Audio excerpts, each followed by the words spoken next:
The Atlanta Hawks did everything right.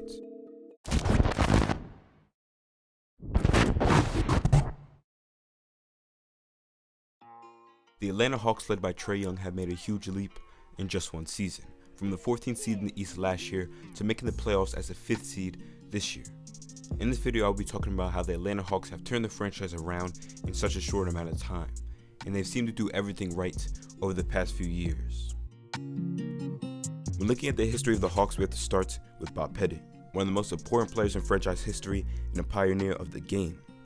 Bob Pettit was one of the best players in the 50s and 60s. He was an all-star and an all-NBA member all 11 years of his career, took home 2 MVPs and an NBA championship.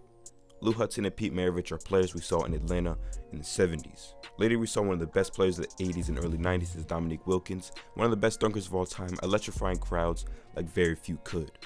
Later, we saw Joe Johnson and Josh Smith in the city. And fast forward one more decade, we saw the 2014-15 Hawks win 60 games with 4 All-Stars. An unexpected first seed in the East, but they did it. Fast forward a few more years, we could find one of the best young players in the game leading the A.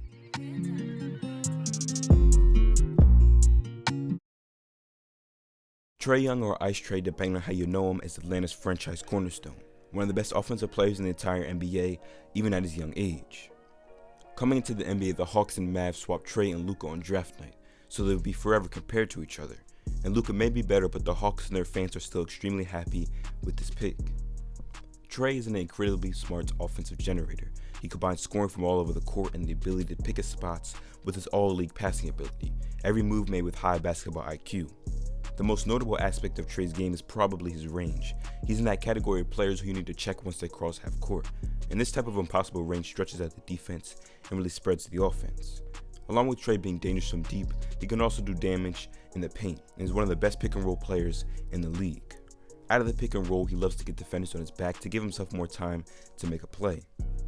When you're a point guard in basketball, it's important to put pressure on the rim coming out of the pick and roll. Once your man is out of the play for a while from the screen, the big has a choice to make: switch onto you and give the big an easy bucket, or stay home and make the PG get a bucket.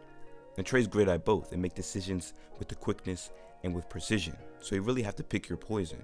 He may toss up a lob or make a quick drop-off pass to John Collins or Clint Capella with his great passing, and with Trae Young being a shorter NBA player, he's had to develop his floater game throughout his life, and he's done just that. He needs some way to get it over the Giants, since his height is lacking and his floater is deadly. This is how he really does his damage in the painted area. He'll also get the defender on his back and jump back into them and go to the line for 2. He's so dangerous with his float game that you must stay glued to him, so there's always contact there. Although it can be annoying, a lot of people hate on him, you can't really blame Trae for exploiting this. He's just trying to help his team win, and if anything, get mad at the refs. So he could shoot the 3 from deep, float it over the defense, drive in and collapse the defense for a lob or drop-off pass, or kick it out to shooters. And he has the handles and quickness with the ball to navigate through it all. Overall, his game is so versatile and he can control the whole entire offense. His overwhelming talent combined with his fearlessness makes him one of the best in the league. And he's only in his 3rd season as a pro. He's everything you want in a modern-day point guard and a traditional point guard. He can facilitate and run an offense with his playmaking like you would want, and he can get buckets and score and shoot like a modern-day point guard. He gives you everything that you need. Everyone else's job is to just finish the plays that he starts. And this is really where the Atlanta Hawks have done everything right.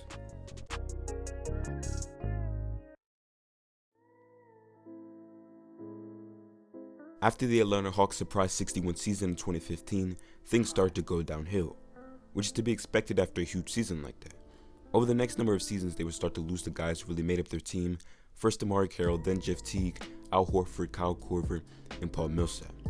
The last remaining guys being Dennis Schroeder and Kent Bazemore in the 2017-18 season. And I guess you could say this is really where the new era started, because this was John Collins' rookie year, and after him, Atlanta would continue to draft well with Trae Young and Kevin Huerter coming in the following year. Coming to the NBA, Trae Young had his doubters. Being as small as he was and still is, people weren't sure how his game would or could translate into the NBA. Despite the doubt, he had a very impressive rookie year, battling Luka for the Rookie of the Year award all year long and proving why he belonged in this league. In Trae's sophomore year, he took a jump with a near 30-10 season, and that takes us to this year, where Atlanta has really shown how they turn things around. As an NBA franchise, your job is to surround your franchise guy with as much help as possible, to put the team in the best position to succeed. Atlanta has surrounded Trae with plenty of guys to complement his offense. Guys like Kevin Huerter, Dylan Gallinari, Bogdan Bogdanovic, and Tony Snell have been reliable shooters for the Hawks all year.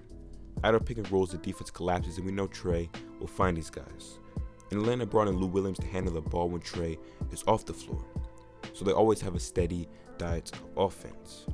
They've also brought in Clint Capella as a role man to do the dirty work, and he's been amazing all year. The Hawks season really turned around when they left Lloyd Pierce behind and brought in coach Nate McMillan to really bring everything together. With all the acquisitions, they needed a coach to bring everything together, and they improved heavily on both sides of the ball. The Atlanta Hawks front office has done everything right when it comes to building a team around Trae. They've taken pressure off of him, which has resulted in his numbers dipping a bit, but compared to last year, the W's are up. And the Hawks have become a solid playoff team in this process. Now up 3-1 versus the New York Knicks in the first round. And after today's dominant win, they look ready to close out the series next game in MSG. The Atlanta Hawks have done a great job building around Trae in such little time. The three-point shooting that they brought in is ridiculous, and they have a very bright future. The Atlanta Hawks did everything right. Thank you guys for watching. This has been Rashad with Hoops Times 2. Hit the subscribe button if you see more content like this. Hit the like button if you enjoyed this video. Turn on post notifications so you don't miss a future video. Peace out.